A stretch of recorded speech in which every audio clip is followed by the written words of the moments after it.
Shabab, salam alaikum. Marhaba bikoum في la vidéo numéro 3 les primitives. Donc, pour commencer, alors on sait que si u est une fonction dérivable et strictement positive, ln de u, la dérivée de ln de u, c'est u' sur u.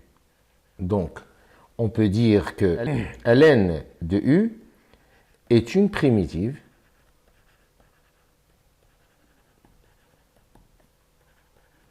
de u' sur u sur le domaine de définition.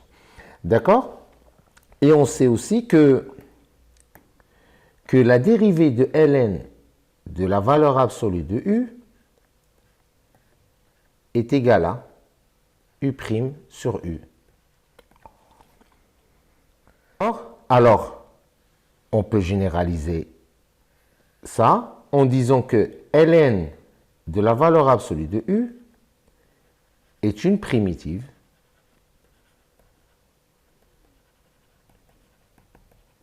de u' sur u. Et là, la condition qu'on va avoir sur u, c'est avoir u dérivable et différent de 0. Dérivable et ne s'annule pas. Ici, u, elle doit être strictement positive et dérivable. Et là, u, l'essentiel, c'est qu'elle soit différente de 0 et dérivable. Du coup, on va avoir une primitive de u' sur u et ln de la valeur absolue de u. D'accord? Ok, et on commence la résolution de l'exercice qui nous demande de déterminer une primitive des fonctions suivantes. Alors la première fonction, f de x, est égale à x sur x au carré plus 1. Donc si on pose u est égal à x au carré plus 1, on va avoir u' est égal à 2x. Du coup, f de x, on peut l'écrire sous la forme 2x sur x carré plus 1, et là on doit diviser par 2, est égal à 1 demi, la dérivée de x carré plus 1 sur x carré plus 1. Alors sur R, là on voit qu'elle ne s'annule pas, elle est même positive. Donc une primitive de f, elle s'écrit sous la forme 1 demi ln de la valeur absolue de x carré plus 1, x carré plus 1 est toujours positif, c'est tel que c'est appartient à R.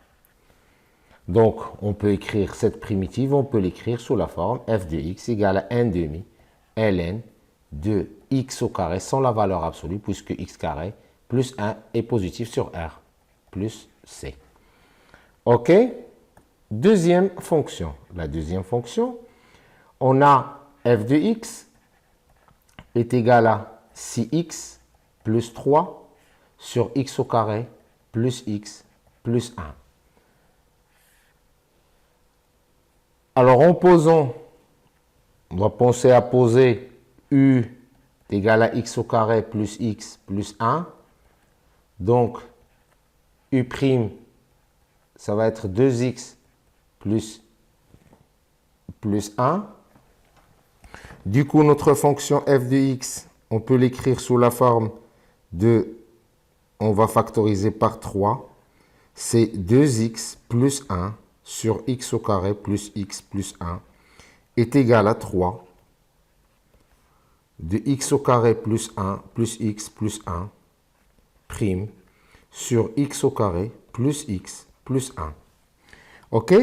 Donc, en calculant le discriminant de x carré plus x plus 1, on va avoir 1 moins 3 moins 4, ça fait moins 3. Il est négatif, donc il a le signe de A.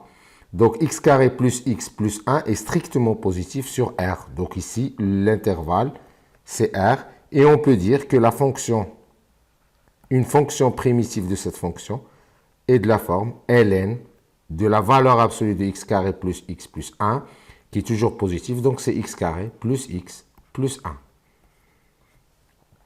OK?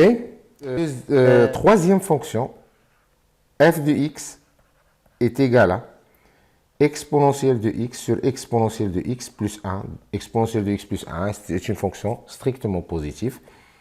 Donc, on va avoir f de x est égal à exponentielle x plus 1 prime, puisque la dérivée d'exponentielle de x plus 1, c'est la dérivée d'exponentielle de x et exponentielle de x, plus 0, donc exponentielle de x plus 1.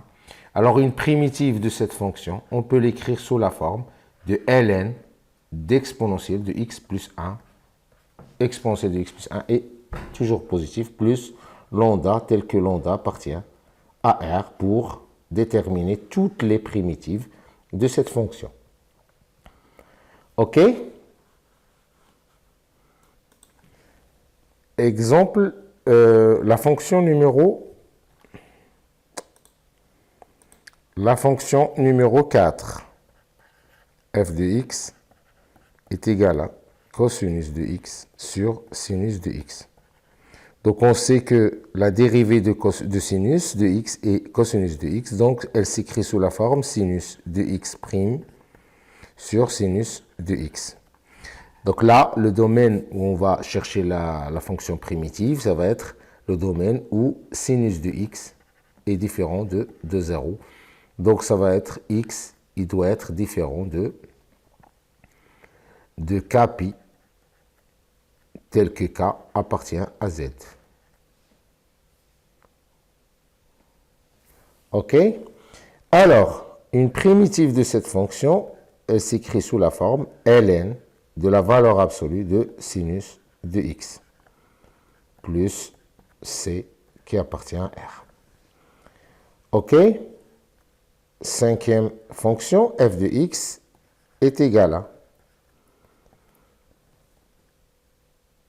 1 sur x ln de x, qu'on peut écrire sous la forme de 1 sur x sur ln de x, parce qu'on remarque que la dérivée de ln, c'est 1 sur x. Donc, une primitive de cette fonction, f de x, est égale à ln de la valeur absolue de ln de x. Donc là, le domaine où on va déterminer cette primitive-là, ça va être ln de x différent de 0. Donc, c'est de 0 à 1, union 1 plus l'infini. D'accord? Et on passe à l'exercice suivant. Donc,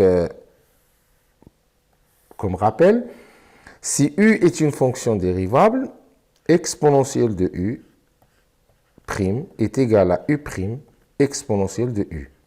Donc, exponentielle de u est une primitive de la fonction u' exponentielle de u.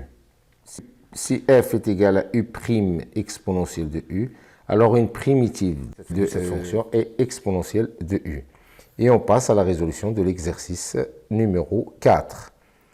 Alors, la première fonction, 1, f de x est égal à exponentielle 4x plus 1. Donc, en mettant u est égal à 4x plus 1, u' est égal à 4. Donc, cette fonction, on peut l'écrire sous la forme 4 exponentielle 4x plus 1, et on va diviser par 4. Ça nous fait 1 quart, 4x plus 1, prime exponentielle de 4x plus 1. Donc, une primitive de cette fonction, elle a la forme 1 quart exponentielle de 4x plus 1 plus alpha, tel que alpha appartient à R, pour déterminer l'ensemble de primitives, bien sûr. Alors, 2. La deuxième fonction, f de x est égale à x exponentielle moins x au carré. En posant u est égal à moins x au carré, alors u' est égal à moins 2x. Du coup, on peut écrire notre fonction sous la forme moins 2x pour avoir u' exponentielle moins x au carré. Et là, on va diviser par moins 2 ou multiplier par moins 1,5. Alors, une primitive de cette fonction s'écrit sous la forme moins 1 demi exponentielle moins x au carré plus c. OK? Troisième exemple,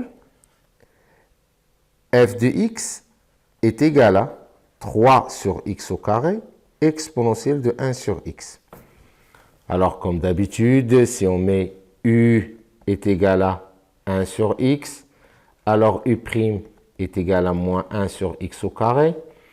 Donc, du coup, f de x, on peut l'écrire sous la forme 3, 1 sur x au carré, avec un moins.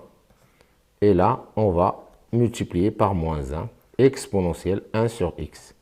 Donc, ça nous fait moins 3, 1 sur x', exponentielle de 1 sur x. Une primitive de cette fonction peut s'écrire sous la forme moins 3 exponentielle de 1 sur x. C'est bon? Alors, quatrième exemple, f de x est égal à sinus de x exponentielle de cosinus de x. Alors, la dérivée de cosinus de x, c'est moins sinus de x. Donc, on peut écrire moins sinus de x pour avoir la dérivée de cosinus de x, exponentielle cosinus de x, est égal à moins cosinus de x', exponentielle de cosinus de x. Alors, une primitive de cette fonction s'écrit sous la forme moins exponentielle de cosinus de x. OK?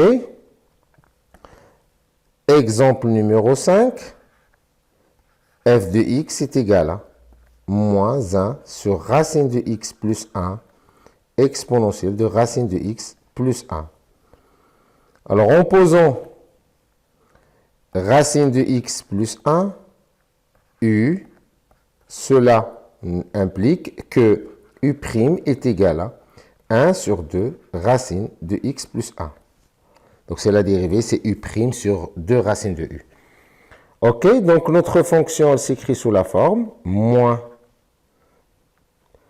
1 sur 2 racines de x plus 1 pour avoir u', exponentielle racine de x plus 1. Et là, on a divisé par 2, on doit multiplier par 2. Donc, ça nous fait moins 2. Racine de x plus 1', exponentielle de racine de x plus 1. Du coup, une primitive de f va s'écrire sous la forme moins 2 exponentielle de racine de x plus 1. Et si on veut déterminer l'ensemble de primitives, on ajoutera une constante c qui appartient à R. C'est bon? J'espère que c'était clair et à la prochaine vidéo. Au revoir.